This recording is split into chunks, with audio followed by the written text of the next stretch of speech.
So I wanted to make a quick video in case anybody else was like me and wasn't exactly sure how to use this, and also give you my thoughts on this awesome little stovetop fire pit, if you will. So first things, it comes with a nice little lid to extinguish the fire. And then inside of here, you'll notice there's kind of two different canisters. You have this one, which has the little, this little white, I forget what this is called, but very flammable kind of stuff. But it won't really start by itself unless you use rubbing alcohol. And then you have this little pit right here as well, which you're kind of like, okay, what does that do? And then if you take this out, you have the actual cement thing. This thing is really heavy, really high quality, really nice. But basically there's two different ways that you can use this. If you want a larger flame, you can use only this, or if you want a smaller flame, you can use this. But in both cases, you're gonna need rubbing alcohol. So let's start with the smaller flame so I can show you what that looks like. So basically all you do is you take a little bit of rubbing alcohol and you dump it in there. And don't worry if you get spills on this. Like the first time I did that, I'm like, crap, I just stained it. It dries really quickly and it doesn't leave a mark or anything like that.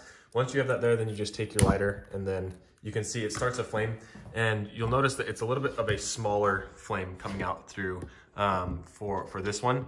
If you light it like this. And of course, once you're done, you can then go through and extinguish it. So that's a smaller flame.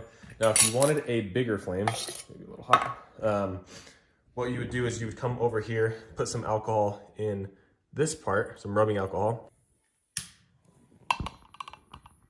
And you notice that that will produce a larger flame for you. So if you're really wanting to roast marshmallows or something, this might be the way to go. You can see it's a pretty large flame coming out there, a nice size, but still manageable, still controllable. And of course, once you're done with this, then you could go through and put this on.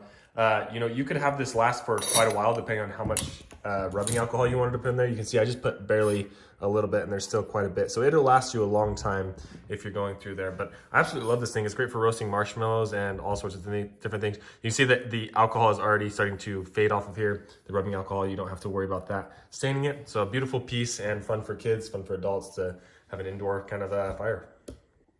Oh, and also one other thing, as far as like cleaning this, I probably would recommend taking this out and just rubbing it down after every time you use it, especially if you have extra liquid inside of there, something to keep it kind of clean.